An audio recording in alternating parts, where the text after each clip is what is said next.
Let me guess, you're constantly battling the unique demands of shift work, aren't you? Feeling relentless fatigue, brain fog, or the health challenges that come with those irregular hours. Well, it's time to stop just surviving your shifts and really start thriving. At A Healthy Shift, we're revolutionising workplace wellbeing for 24/7 teams. As a veteran shift worker for over 40 years, I know exactly what you're up against, and that's why we've built something truly groundbreaking, the seminar experience. Now, this isn't just a keynote, it's a completely new evidence-based program which is designed to empower entire shift-working workforces. I want you to imagine your team armed with the strategies to optimise their sleep, boost their energy, and elevate their health, no matter what schedule they're on. Our core keynote is powerful, but we also offer specialised add-on workshops, which cover deep dives into women in shift work, how to work your own roster optimally, as well as fatigue management for managers. We need your help to bring this transformation to your workplace. Managers want to invest in their teams, but they need to know that we exist. Are you ready to bring real, lasting change to your colleagues and your organisation? Go and visit ahealthyshift.com. That's ahealthyshift.com and follow the seminar experience link up the top, where you can download our detailed e-brochure, or you can simply follow the link in the show notes. Let's help your workforce thrive, not just survive. Sometimes we talk about shift work. 133693. If you'd like to jump on board wherever you are, you can also send a text line we love. You can just join in anything. Day 9 of the search, Roger. Fair bit to cover off as we go. Good morning. Good morning to you. How are you this morning? It's been a really tricky thing, 9 days, and I think people are starting to feel where is this going. Now, I'm not expecting you to unveil anything, except based on the great comments you made on this program just a day after it all unfolded, which was reported in The Age. It was taken, radio picked it up nationally. The comments that you made, what are you hearing? What are you feeling? And what's the sentiment for those that still serve or have previously served in the police? Yeah, we've had a week for it to wash over now as well. It hasn't washed over. The officers, the members, Australia-wide, I'm communicating with a lot around Australia who are really struggling with this, like really, and even veterans, people who have retired, it's impacted a lot heavier than what they anticipated that actually would.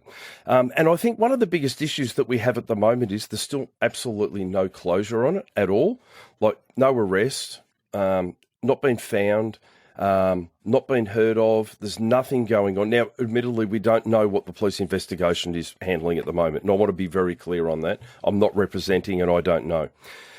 But I do know one thing. The area's rugged up there. I've hiked in the area up there. It's rugged. And you got to remember that this person has had no hesitation in shooting the police at all. So even though we've got the SOG and the military up there in an area, you don't just walk through it kicking pebbles. SOG. Sorry, the Special Operations Group. Okay. And the military. Once a cop, always a cop. Always, sorry. It's how we thrive. But you don't just walk along just kicking, rocks and, are you there? And looking down caves. Like, we've got a person here that is clearly quite prepared to shoot. So it's got to be a real tactical operation all the way through. We heard Mike Bush today speak about that they've turned over 100 properties up there. That's significant because they've obviously had to do a risk assessment for every single one of those properties, strategise properly around it so that there's no criticism, and then do the entry. And how heartbreaking for them when they do that. No result, and then they have to move on to the next one again. It's taking its toll. And then we have the demonstrations in town where the officers from the very office where one of their members has been lost are there dealing with these demonstrations and getting bottles thrown at them and spat on. And it's that just pees off more people, I think, than we know. Oh, yeah. That's really hurtful. Yeah, it's terribly hurtful. And, I would... You'd like to have said, and I know Tom Elliott was a big advocate for it, let's just call a truce this weekend. That's Tom Elliott here on 3AW on 3AW. in Melbourne. Yep, Tom Elliott here on 3AW in Melbourne. Said, let's just call a truce this weekend for particularly here in Melbourne, like the other states, whether it affects them or not, I'm not 100% sure. I know the police officers it does, but Australia-wide officers are touched by this. Very, very much so. Very much so. I communicate with South Australia. I'm communicating with officers in as far away as in Perth as well. Up in far north Queensland, it's touched everybody horrendously. They've had enough. They want closure on it. Of course, the funerals are on Friday and on Monday as well. They've got to face those as well, still with no closure on it at all. It's going to be extremely difficult week coming up for the police. Yeah, very much so. Now, do things like that people read online, which I have, as you well know, real concerns about the theories that pop up online. It surely can't be helpful. I've been upset by some of the things that I've actually read and had sent to me of the conspiracies that there was no police killed and this was all a big setup to try and sort this person out. Well, we don't know who drives that sort of approach to these issues. I think, again, it's online communities, the keyboard Nazis, the people that have got no idea. I can absolutely assure the public that there's been 2 police officers murdered. That's it. Based on your experience, does that frustrate investigation? Oh, well, it causes all sorts of problems because it creates anger and angst. It's not supporting. It's people going, no, you're liars. No, this is not true. I've seen comments, what's really going on up there? What do you mean what's really going on up there? What sort of a stupid thing to say is that? What do you mean? What's really going on up there? Why would you question that? As in, this is some great big secret operation that's... I mean, seriously, 400 police are up there searching bushland, which is rugged, while these people sleep in bed overnight. These officers that are searching overnight with using equipment, what they're doing, lugging gear around. And we've got to remember, this is in alpine country too now. We are talking rain, sleet, snow, mud. It's cold. They're not on a holiday. It's miserable. And they're not sleeping in their own beds. And we've got to remember as well, and this is where I get worked up, they're all away from their own families. They're all away from their own loved ones. They've got no children. They're away from their kids. They're away from their wives, husbands. They're all in this. They're not sleeping in a comfortable bed. A lot of them would be napping in trucks or cars or getting those 15 to 20-minute naps, then it's go time again. And they're chronically fatigued and having to focus on what they're doing. They train for this. It's their job. They choose to do that. I absolutely get that. But no one wants to have to do what they're doing at the moment. Are you in a position to share with us in a situation like this? And I'm not too sure that I can remember a similar situation to this in my lifetime, but there may or may not be of this level. So how does management sort of say, do we keep going for a week? Do we extend it for another week? Mike Bush At what point do a decision have to be made? That would be a challenge for many in leadership, presumably. It was reported today that the operation is costing, and I say reported in the media, right, that the operation was costing approximately 200,000 plus a day at the moment. Conservatively. It would be conservative, no doubt about it. Because you got to remember, it's not only that, but it's the backfill to actually... See, what we got to remember is it's not only the 400 police that are up in the operation, but those police have come from areas that are going to be backfilled to stations. Now, people were saying the other day, I read a post the other day from someone saying, why is the police station closed on the weekend? I'll tell you why.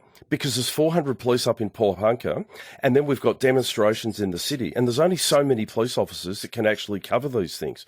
You can't just, you don't just pull an egg off a shelf and put water on it and produce a policeman, and you can send it to these demonstrations. So the problem that we have is the public are not being protected because these operations and demonstrations are sucking the life out of the resources. And you got to remember, there's no extra money. This is all coming out of police budgets and things like that as well. So is it silly to suggest that baddies are also acutely aware of the limitations that provides? Does that give them an advantage? Absolutely it does. And they would be aware that is the case? Well and truly aware.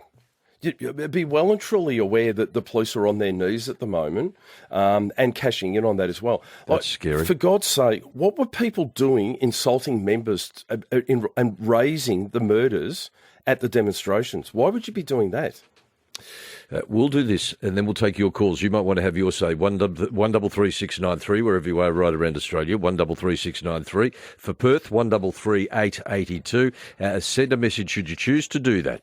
0477 693 693. I attended to about 75 emails yesterday. You can do that as well. Overnights at 3aw.com.au. Wherever you are around Australia, hello to you. It's Tony McManus, Australia Overnight, 133693. Anything you would like to raise while the great man is here, that is Roger Sutherland, who is founder of A Healthy Shift, veteran law enforcement person, about 40 years. You got 40 years you did, wasn't it? Just on 40. Exactly 40 years. 40 years and 4 days. And I think when we... 40 years and 4 days. Don't forget those 4 days. And I think when we spoke a fortnight ago, was 2 weeks ago, wasn't it? Yes. And you were pretty fired up about everything that was happening then, given that it was 1 year since you'd pulled the pin. Yes. Does it take 12 months to sort of wind down? Is that historical? Is that usually what happens to when you've decided to pull the pin and you a lot of start people this new really life? A lot of people really struggle with it. I think I was probably lucky because in fairness and for transparency, I was ill health retired with PTSD, so I was off work for a period of time before, so I was able to sort of transition into it before that, and it was a preparation for that. So that worked. When I say worked well for me, I wouldn't wish it on anybody, but I actually my psychologist said it gave me the opportunity to transition into retirement and just keep going the way I've gone with it. And you've done really well. G'day, Tony. Just pray that they get this monster alive so they can spend life, no parole. Bless our police right across Australia. What happened is devastating. Where would our society be without? Well, certainly they are our backbone in many, many ways. Well done, Kay. That's so true. Yeah, very kind of you. Let's go. Pete, welcome. Hi guys, good morning. How you going? You're in the car, so I don't want to lose that line. So just chat away, Pete. All right. I just want to ask you, I just been from a tactical side.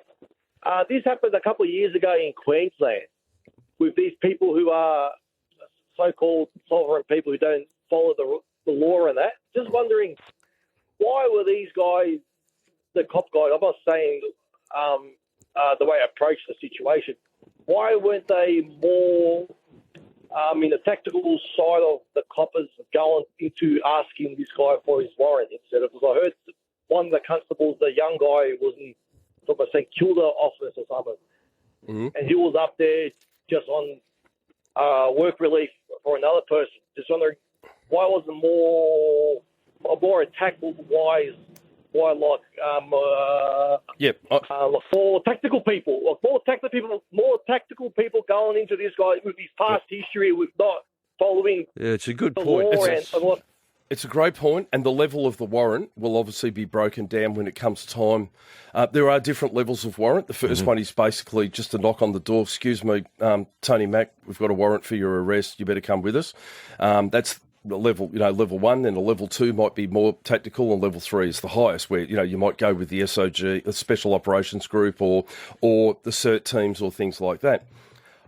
To me, to my eye, and I'm not involved in it, the fact that 10 members went, or 10 officers went to the address, tells you that they'd done their risk assessment. They had certainly assessed what they had. They went with what they had. You've got to remember, it's a regional that assessment area. would have been done on the morning. That would have been done for presumably days, if not weeks ahead. Correct. Yeah. Absolutely, it would have been. Because you don't just rustle up 10 members or 10 police officers in an area like that overnight, in an hour. So there would have been officers there. This is another thing too. We've got to remember that one of those officers that was murdered was actually up there on a week temporary assignment to backfill for another position because somebody was off. And this is the thing with policing at the moment. People are backfilling everywhere to try and fill holes. It's almost like putting the fingers in the dike everywhere, trying to block the leaks, So when this warrant came up, and I think one of the saddest things for me, being an experienced and an older member as well, one of the hardest things for me to comprehend would be, like, Neil Thompson was supposed to have retired 3 months beforehand. It's been reported. Yeah. He decided he would just go on for another 3. He was 2 weeks from retirement, and we can all hear, all of us that are police that have got this in their mind, could all hear that, there's this warrant. And Tomo probably went, what the hell, I'll just go and do one more. just one more. Let's go and deal with this this bloke or whatever. And that's how the conversation probably went. But the whiteboard would have been done. The discussions would have been done. Roger, it's hard to imagine. And 10 officers have gone. That's significant for a warrant. Family in that situation would have presumably was somehow delighted that dad had made a decision to retire after from all reports, an illustrious career. Very popular member. Did you know? I did not know, Neil. But you know of. I knew neither of the members. To be fair, I didn't know them at all. So, and then all of a sudden, the world is just crushed. Their world is crushed. In a second. In a moment. Yeah, in a moment. In a heartbeat. But what we've got to remember as well, Tony, is, and I want to make this point very, very clear, we lost 2 members that were murdered. I guarantee to you we will lose at least 20 members out of that job. At least 20. That's my call. That will decide mental health issues, mental PTSD and health issues with what they've seen and what they've dealt with. We will. Every shooting, generally we lose the officer as well that's been involved in the shooting and people that were involved around that dealt with that as well. Paramedics, we forget. What about the paramedics that went in as well? Yeah. What about the even people like the SES search people and things like that are all called in to start off with and help with cordons, and it impacts on everybody. I guarantee we'll lose at least 20 members. This is not Hollywood. No, this is serious. This is not Hollywood. And you got to remember, you could be shot. You don't know where this person is, and you would have been as jumpy as all get out up there at the time, and it's so brave. The men that are up there and women that are doing this job at the moment are as brave as you can get. 133 693 if you'd like to have a comment. Jim, what have you got? What would you want to add?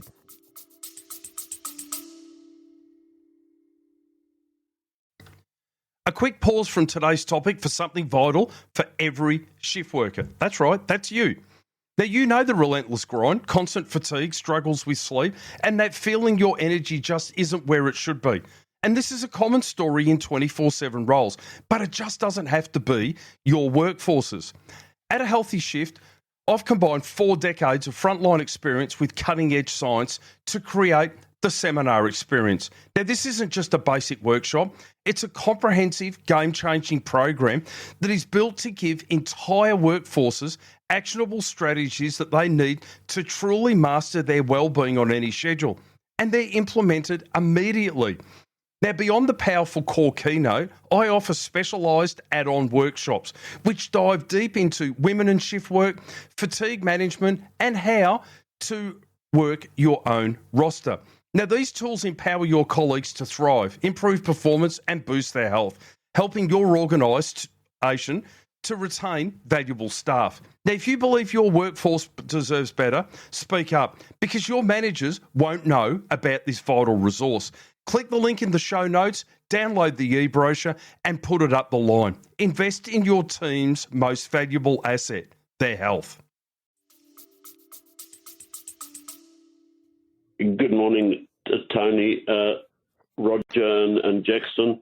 Besides the terrible thing that's going on and the terrible exhaustion all those officers and everyone else is going through, I know, Roger, that you listen to a lot of 3RW stories a lot, and you've been a police officer for a long time. I just want to ask you if you remember several years ago when the mobile phones came out and then they introduced big fines for people on mobile phones. They also were saying it's the exact same fine for people on push bikes caught, just like the helmets and everything else, the same fine. But I also remember them saying back then when the things seemed to be even stricter, that they were saying if you're on a push bike and you're over 0.05 and you own a car licence or a motorbike or have a L or P plate, you'll be suspended off your licence for that as well. Jimmy, it's a little off topic, but have you got a comment around that? I think we go on and on and on with things like that. That mobile phones, using mobile phones while driving, riding push bikes intoxicated. We've got electric bikes. Then we've got almost power electric bikes now, and you've seen them around. No doubt you've seen them out your way as well. Of course. Terrifying how fast these things go with young kids driving them around as well. Where does it end? And this is where there's got to be a consequence. That's the problem. 133693. Tiffy, did you have a remark with to do with the topic? Tiff, hi. Yes, honey bunch, and hello, Rog. Yes, Tiffy. Hello, sweetheart. Yeah, I do. I just wanted to let you know, Rog, that, I mean, I wouldn't normally say, I donated, because it's normally a private thing, but I wanted to let you know that I was able to donate to police legacy in Victoria and Blue Ribbon, because as you know, Blue Ribbon's coming up on the 29th, yes. and I donated to police legacy in remembrance of Tomo and Vadim. Sorry, I'm stuttering a bit. No, you're That's okay. I just wanted to let you know. I really appreciate it, Tiffy. And so I get all of your messages as well. I see your text messages when they come up, and thank you very much. It's much appreciated. Well done, Tiffy. Caesar in South Australia via 5AA in Adelaide. Hello, Caesar. Oh, g'day, guys. Morning. Good show you put on, actually. Thank you, Caesar. You sound surprised, but thank you. Well, I don't normally listen after we switch off. You're the one. Yeah, I normally switch off when we end up at 11:30. You wanted to say. Go I'm ahead, interested in Caesar. how you're talking about the situation unfolding over there. Yes. The other guy seems to have a lot of details around what happened, and from hearing it from interstate here, Yep. we hear stories about how Melbourne police officers work. They're pretty determined sort of outfit they got over there. But you said 10 people went there on the day. I'm just wondering, I was talking to someone about it tonight, what were the other 7 doing when this guy started shooting them, and how did he get away? I wasn't there. I don't know the story, and that will all no doubt come out. But we will say this clearly, because they were going to do a warrant. There will be body camera footage in relation to all of this as well that will be reviewed, has been reviewed, and will be reassessed as to what happened, how happened. We weren't there. I think it's really hard for people to say, but 2 people got shot. What were the other 8 doing? Like, where were they? Well, we don't know. I don't know where they were, what they were doing. I'll tell you this. I will say this to you, though. If you were there and some bloke produced a shotgun and shot 2 of your colleagues dead, or in a situation similar. in that situation, what would you do? Like, you're not going to stand there. I would probably lose bodily function. Oh, horrendous. Yeah. Because you wouldn't have been anticipating that. You might anticipate a bit of anger and a bit of yelling and cussing and swearing, and maybe he's going to stand there with a screwdriver and wave a screwdriver or a hammer around, maybe. But you don't expect someone to just pull a gun out or a shotgun, or I think it was reported as a shotgun, and I might be talking out of school here, but a shotgun out and taking 2 of your colleagues out. You're not going to stand there and try and negotiate. 133693. Thank you, Caesar. 133693. For those in WA, you can jump on board as well, because I bet it's a big story that people have been talking about on the great radio station, the 6PR in Perth. 133693. And those texts, we'll get to some of those texts as well. Thank you. Horrendous situation. This is one ending in 479. Thank you. Horrendous situation. A similar situation in Queensland. How are these police protected? Bulletproof vests and helmets. Yeah. I'm not. You probably know more about that. It's almost 2 years to the day from the Queensland incident as well. It was really awful. Same circumstances too. Do you know what I mean? Like it's well, when I say same, you're right. Very, very similar circumstances to what occurred in Queensland. Plus, was about a warrant at that time too, was it? I can't remember. I think they'd gone to execute a warrant at that address as well. Horrendous stories came out about that afterwards. Stories will come out about this one afterwards as well, once it's all put to bed. We will do this. We'll come back. Your call straight after Australia Overnight. Good morning. The old expression, if you can only see it through my eyes, I'm never one, and I know you are as well, to indulge in any level of conspiracy theory, because it's certainly not helpful, and that's never information that can, by definition, ever be produced in front of a court. No. It's got to be evidence and fact. Yep. But the idea of people, even if you look at some of these texts coming through as well, that reek in the idea of theory. And it's theory. And it's not something in which we really want to indulge. But thank you for those notes. Let's go to John in Wangaratta. Hello, John. Morning. Hey, how you going, fellas? Well, thank you. Good, thanks, John. That's good. I'd just like to say it's a shocker thing. He was a great mate of mine. I hunted and fished with him. This is Tomo. It was a privilege of mine to be considered a mate of his. It's disgusting how some parts of society have justified the other bloke. I won't even mention his name because I don't believe it should be mentioned. He was a parasite to society. That's why they were there to arrest him. He was no hero. He was nothing else. And it's my belief, from what I've heard, that there was actually two members murdered. There was another one seriously injured, and the others were pinned down. So the police force did a fantastic job. I believe they all should be respected and just treated with the greatest respect and honour. And anybody who's got any time for the other flog, they're just not a decent person. They're a very ordinary part of society. John, I feel your pain, and clearly you've lost one of your best mates out of all of this, and that's tragic, and I really do feel for you there. Can I ask you a question? Yeah, go for it. If we're running an operation and the operation's been running for so long, should the government stand up and put up a reward for this person? Absolutely. If it's costing you $200,000 a day, why wouldn't you put $1 million on his head? Well, that's right, because the operation, Mike Bush, the Chief Commissioner, has made no secret of the fact that this is going to run its course, and which means he's going to keep them up there as long as it takes. So why wouldn't the government come out immediately and say, because if there's allegations of him being harboured up there by... I didn't realise, and maybe I don't know whether you did, Tony, or whether you've heard, but apparently the whole area up there's all got these type of people all through it.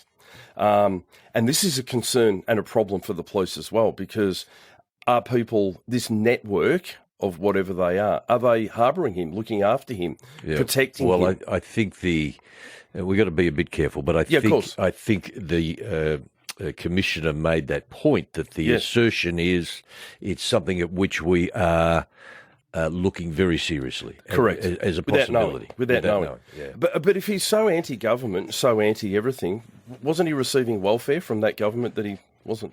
I don't know. The idea. Do you think that the idea of putting up a reward, as they used to say, like in the Westerns, does that, in your experience, does that motivate people to come forward? If you were a person that, through one phone call, you could literally make yourself $1 million, I'll tell you what, it'd be pretty motivating. But is it usually dependent on conviction? On conviction? Absolutely, it is. Yeah. Yep. Thank you, John. Artie, just a quickie. Good morning. Good morning, Tony, Roger, and Jackson. Yeah, just a quick one. His wife is of interest, as you know, cooperating with the police. I won't mention names, we all know who it is, but I believe there's something funny about the situation and possibly involved in harbouring. I don't think any of it's funny. None of it's funny. Arthur, I think one of the things is with the wife, she's obviously not harbouring him because they would know. I can tell you now, if the police knew where he was, he would be in custody. Yeah. It's that simple. They're not going to be dancing around just watching to see what he does next. If they knew where he was, he's in custody. End of story. And I think the wife would be monitored pretty closely. I don't think there would be much opportunity for her to be harbouring or communicating with or doing anything with him at all. I mean, Mike Bush confirmed today that she was actually on the property at the time that the incident occurred as well. The technology around a lot of these matters, not just here, but anywhere around Australia or the world for that matter, if you were watching, dare I say it, a movie, the technology plays a big role because it can these days. Yeah. Do we have sufficient levels of expertise around that technology, to your knowledge, or am I asking the wrong question? Honestly, to me, asking me, I don't know. Right, okay. I will say this. I will remember many, many, many, many years ago, learning that I was at an event and this drone thing went over the top and I didn't even know what it was. I'd never heard of a drone before. This is going back, I'm talking a long, long time ago. So the Special Operations Group were way ahead in that at that time. And we're talking a long time before everyone was flying drones for hobbies. I can't begin to imagine what they're using now. That's all I'll say on that. Because one of the things that I've written down, knowing that you were coming in, is why do we call them a drone? From where did that name originate for a drone? I've got no idea, but they make a noise. They do. And they drone. Maybe it was the sound of it. Maybe it was the sound because they drone. 133693. AJ, on the road, good morning. Where are you? Good morning. I'm in Seaford at the moment. Good on you, mate. I just don't understand why we are so backward on something like this. Other countries, like say the United States or other places, for something like this, they'd actually bring out the national services, the armed guards, to help hunt down somebody like this.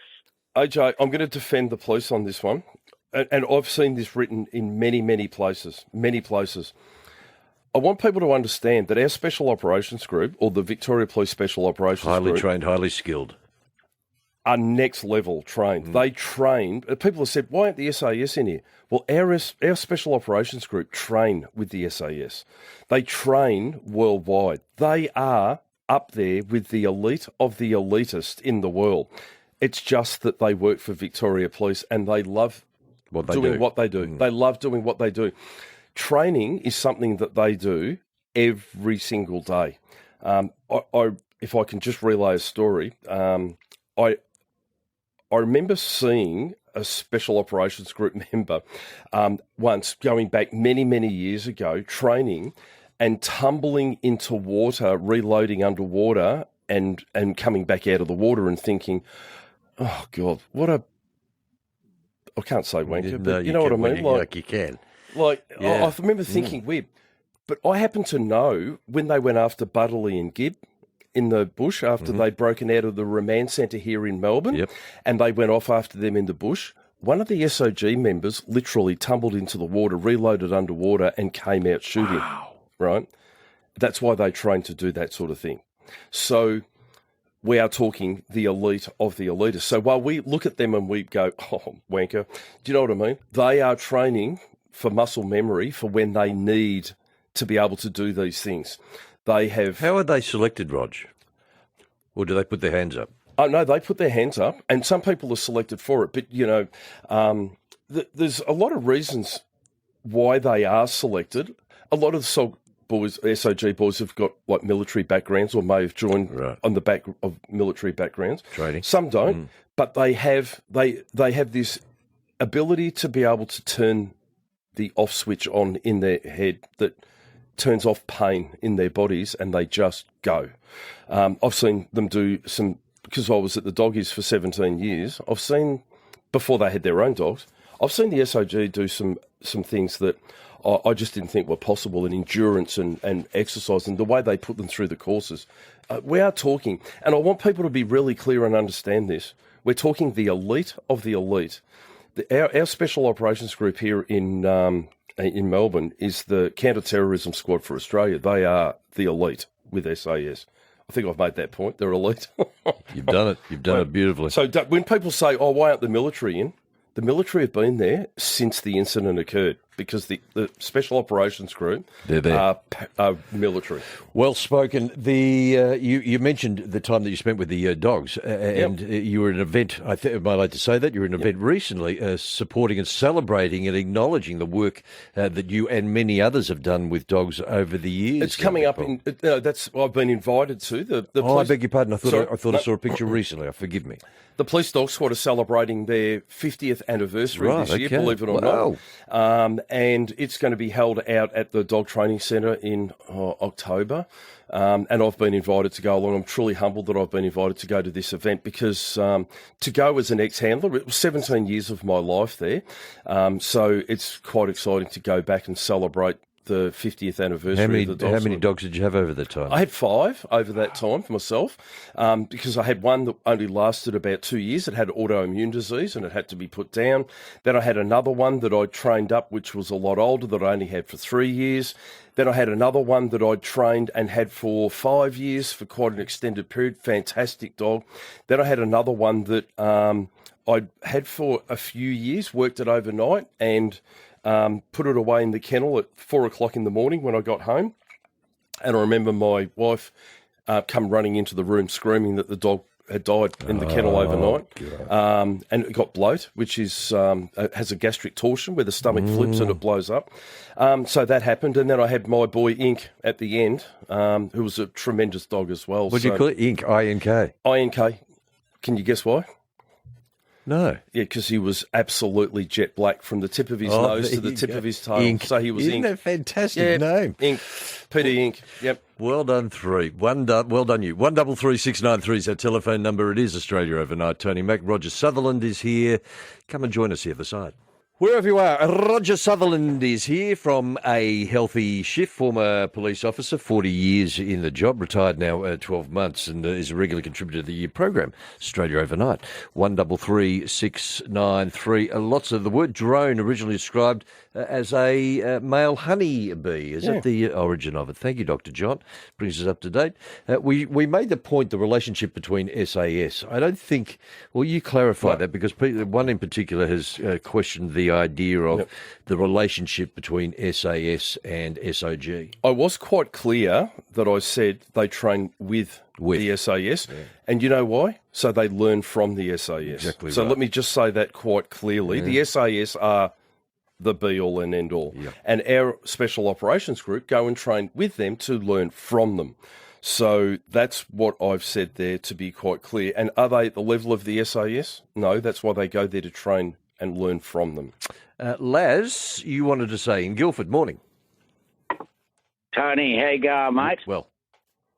It's not so cold here at the moment, which is good. That's nice. What did you want to say, Laz? Yeah.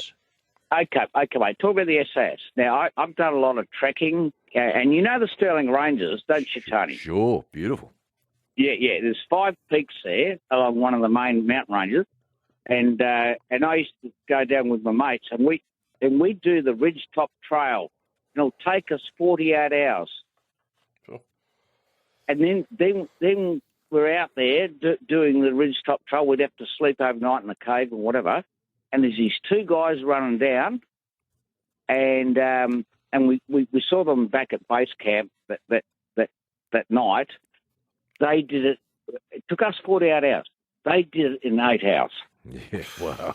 Crazy. Yeah, it's incredible. They are elite. Yeah, elite. They know what they're doing. Laz, I've got to move on. We want to race through some of these calls.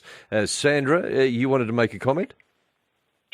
Yeah, I just wanted to send my condolences to the families of the 2 officers. And because I grew up, my mum actually worked in the office of the police, and I grew up with a great respect for the police, and it was very sad what happened to those 2 officers.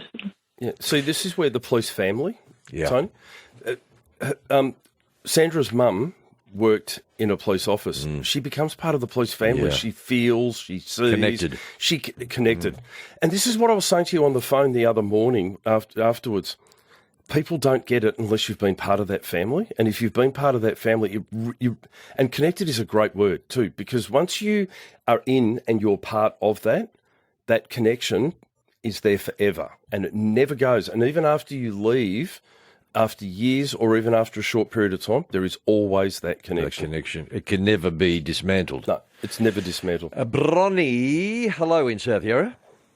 Oh, hello, Tony. Hello, Roger. Hi, Bronnie. Roger, many people on a day about 10 or 12 years ago, I was in the city on a day off and I was going to the Collins Street tram stop at Swanston Street. And I was on the Wales, the Westpac Bank side. The Wales corner. And that's right. And the modern tram came down. Yep. And the doors opened. A guy flew out, and with several authorised officers chasing him. And it didn't last long. It took 6 of them to hold him down, and he was face down, and he kept screaming, "I'm a sovereign citizen. I'm a sovereign citizen." And this went on and on and on. And he's very, very strong, this fellow. And it took 6 people to hold him. For whatever reason, this tram was coming in from the eastern suburbs. And for whatever reason, I kept thinking, what in the hell is a sovereign citizen? Yeah, but now... It's a very good point. We've got to leave it there because we're going to run out of time, Bronnie. But you make a great point. Very good it's point. A curiosity, isn't it, that has come into the vernacular. Most of us don't quite comprehend the idea of it. No, and it's What's escalated to to this stage now. Yeah. Like what Bronnie saw 10 years ago to where we are today, now sovereign citizen is on everyone's lips, whatever it is. We'll let you know how you can help. We'll do that the other side of this. Around Australia, here on Australia Overnight, often asked how can people help across Australia.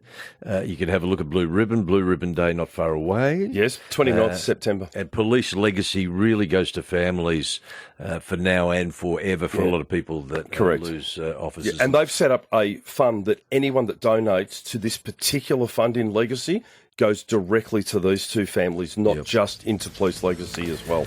You're a good man. Our you. thoughts, it's cliche, I know, but certainly our thoughts Tough for week. everybody. It's a tough week. It's a tough time for all members. And will continue to be for some time, I would imagine. It will, absolutely. Thank you, Roger. Thank you. Roger is from A Healthy Shift. Have a look at the podcast.